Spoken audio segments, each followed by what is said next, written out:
Hello, everyone, and thank you so much for joining us. My name is Jean de Villiers, and I'm the head of philanthropy at Citadel. For those that do recognize the name, I did dabble a little bit in rugby as well a couple of years ago. So thank you very much for joining us in this extremely special conversation that I will be having with Zella Fupe. Now, the COVID-19 pandemic and its accompanying series of national lockdowns has exacerbated the country's gender-based violence problem. As we approach 16 days of activism for no violence against women and children campaign, it's important to have such conversation to not only raise awareness, but to combat the plight of gender-based violence in our communities and homes. Today, we're speaking to a UCT alumni who has launched Alumni in Action, a program aimed at expanding the university's mental health and counseling service for survivors of GBV. Now, Zella, welcome to you. It's fantastic speaking to you. Firstly, welcome.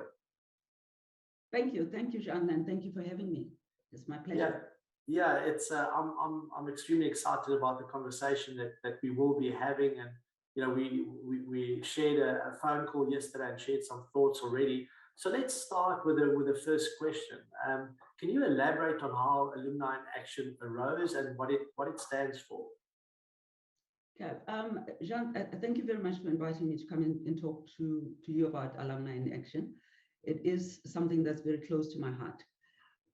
When I've spoken about Alumni in Action, I've focused on the impact of gender-based violence on survivors and students in the today. And really only just briefly touched on the intergenerational impact of gender-based violence. So for me, there are really two reasons. It's actually quite amazing how life works. I call it serendipity, okay? The first reason is, as you know, Uyinene Mrwetyana was brutally murdered in 2019. I have a very close relationship with two young women at UCT, Sanda Nyoga and Tandile Gash, and they were traumatized by this experience. In fact, the first time I heard about Uyinene was when she had disappeared but had not been found yet. And Sanda was talking to her mother, who is one of my closest friends, and she was just sobbing. So after she was found, Sanda and I had a conversation. I also spoke to Tandile. I was also traumatized. It took me a very long time to, come to terms with what had happened. But essentially, I spent months having that as a conversation with family and friends, because I was trying to understand what happens to survivors of gender-based violence who are students or young people, but actually do not have access to resources to enable them to get help, like, my two young women would have, because they come from middle-class families. So I was grappling with this. At the same time, I was going through my own personal journey. Right? I'm going to share this because my mother has actually given me permission to share this, because both of us, I think, recognize that it's something that we don't speak enough about and that it does need to be shared. I've always had a very difficult relationship with my mom. I was afraid of her going up. When I was 17, I literally ran away from home. I used university to get out of the house and went to the furthest university from my house. And strangely enough, my family and I come from a family of 5 siblings at the time. Unfortunately, one of us has passed, and with a very loving and gentle father. So from the outside, we were the model family, middle class adjacent, had a nice, comfortable house, had everything we needed. But my mother always had anger issues, very, very quick to anger. And her approach to punishment was quite harsh. And because of that, we never really connected. When my father died in 2017, I think the cracks that were always there in our relationship just became crevices. I mean, at some point, I was even contemplating cutting all ties with her because things had become that hectic. And at the suggestion of my sister, we finally had a conversation. And the good thing about that conversation is that prior to that, we had both sought mental health support for our history. And we're able to have a very honest conversation, very emotional conversation. And what transpires is that both of us were survivors of violence. Me from her, and her from her father. And and both of us had not dealt with it until 2018, 2019. Only got psychological help there. And you think about the amount of time we've lost in that relationship. And it was after that conversation that suddenly the two things came together for me, which is how do I then use UCT and that experience to actually enable access to mental health support for survivors of gender-based violence. Yeah, Zilla, thank you so much for sharing that. As I think it's never easy to be able to share, but two things that really stick out, I think, is one, you talk about those cracks, and I think that's what we've seen in COVID now, where if you had some of those cracks in the environment that you were living, suddenly it just burst open, and that's why we are just seeing, gender-based violence increasing on a daily basis, and that is what we're trying, what we're trying to stop. And the second thing is talking about it. You being able to speak to your mother about it and trying to fix it, because it happens. Gender-based violence happens. What do you then do about it? And you are doing fantastic work in terms of that. Now, the Citadel Philanthropy Foundation is one of the many generous donors who is helping Alumni in Action to continue your great work. Can you elaborate on how far these donations go and exactly what they enable you to do? Jean, let me say this. I commend the Citadel Philanthropy Foundation. The 200,000 Rand is actually the single biggest donation Alumni in Action has received to date. I'm grateful for it. I am humbled. And I think the other thing I'd like to commend you for is, in my view, you have gone where most corporates dare not go. Two things that we don't talk about enough in our society is mental health and gender-based violence. And you are supporting, efforts to actually deal with that. So thank you very much. And without putting any pressure on you, I hope we can continue this relationship. But because of that, we now have just over 510,000 Rand. And as you know, Alumni in Action is enabling up to 8 sessions with a therapist for survivors of gender-based violence who need that intensive kind of help. And that amount of money is going to enable us to help just over 90 survivors. That is a massive number. When I conceived of this idea, I'll tell you, my dreams were very, very limited.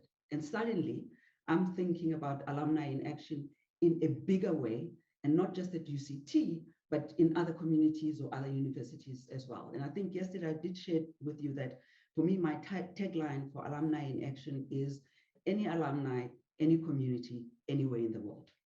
And let's try and spread this to as many survivors as possible.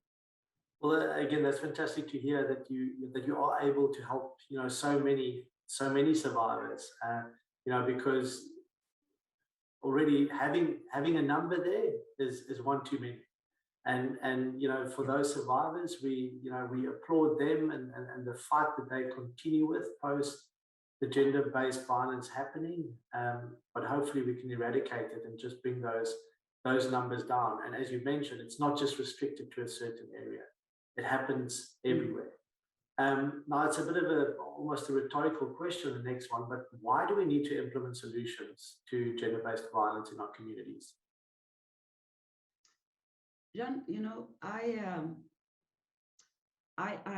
when I became a student at UCT, I became politically active, and one of the countries that I'd always wanted to go to was Cuba. And I finally managed to go 3 years ago. And when I came back from Cuba, I, conjured my own safety and happiness scale. So when I talk to my friends about how happy or how safe I feel, it's on a scale of 1 to Cuba. And I have never felt as happy and as safe as I was in Havana. I roamed the streets of Havana in the middle of the night with my friends Anele. We went into different neighborhoods, spoke to different people. The men are flirtatious, but you never feel that they're encroaching into your own personal space, and I never felt afraid. It is only after experiencing that and coming home that I actually had to grapple with how unsafe I, as a woman, feel in this country, and how unsafe women and children are in this country. I'm going to paraphrase Noam Chomsky, who is, people call him a left-wing economist, and I'll paraphrase him, and he says, and I'm using my own words here, freedom without safety is the devil's gift. And not providing safety, or that safety, is criminal. And not providing support to those who are adversely impacted by that lack of safety is devoid of humanity. We cannot not do this. Our first responsibility as citizens in this country, as human beings who've got Ubuntu, is to provide a safe environment for women and children. If we're not able to do that, and our inaction, either through carelessness or incompetence, or we are overwhelmed and they're impacted by that lack of safety negatively, we've got a responsibility to give them a hand up and actually help them to heal so that they can move on with their lives, hopefully, and actually contribute to the well-being of the society, as well as future generations, as I said. Yeah, and society is failing in essence. Life is failing when a woman has to walk on the street and not feel safe. And that is what we are experiencing in South Africa.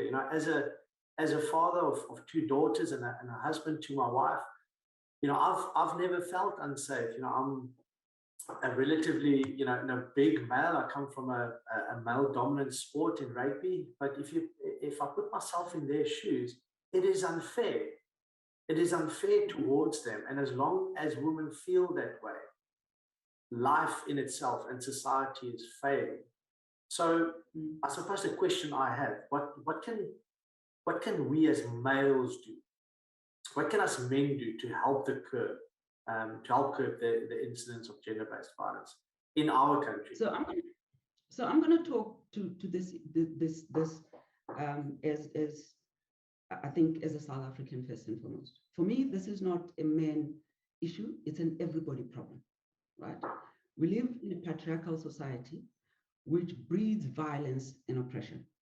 We all participate actively in it, either by choice or by circumstance, right? So my view is all of us, let's acknowledge that we live in this culture that is creating this violence. And the question is, all of us then have a responsibility to change that culture. So for men, my view is you need to be asking yourself, how are you making the women and girl children in your life feel? How safe do they feel with you? Emotionally, physically, mentally, financially, sexually, or in all respects. If you had to look yourself in the mirror, how safe do they feel? How many times do you call out oppressive behavior that is based on gender? Yeah. How many times do you call out your friends to behave in a particular manner? And how much time are you investing to have conversations such as these ones to be able to help the society? And as I said, it's all of us, and for women as well, right? Who are participants in this society. How many women are we supporting? Yeah. How supportive are we?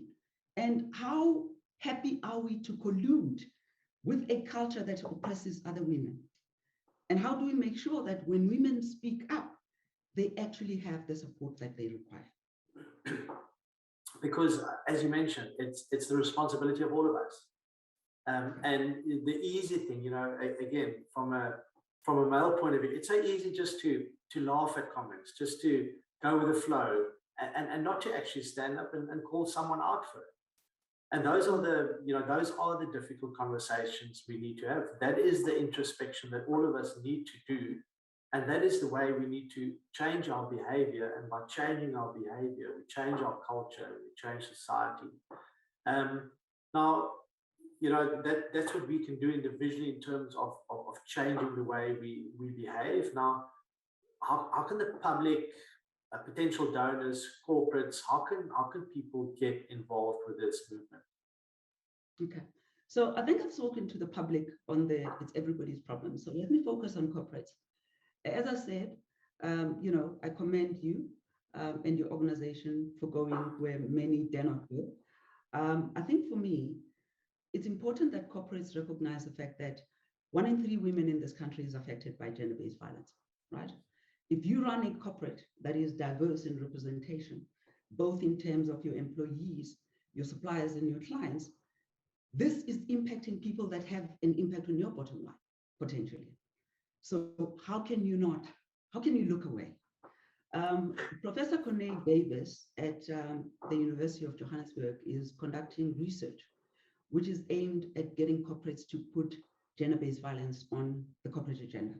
So, and I hope she succeeds. So my ask of corporates is make gender-based violence one of your focus areas in your strategy, right? Put it on your corporate agenda. And what does that actually mean in real terms? Then it means having those difficult conversations and looking at your own environment to say, how safe do the women that interact with my brand, with my company, with other employees that I've employed, how safe do they feel? How safe do I make women feel through my policies, my practices, And the other thing, which is important, and because we're talking about alumni in action, which, the start of it is focusing on students.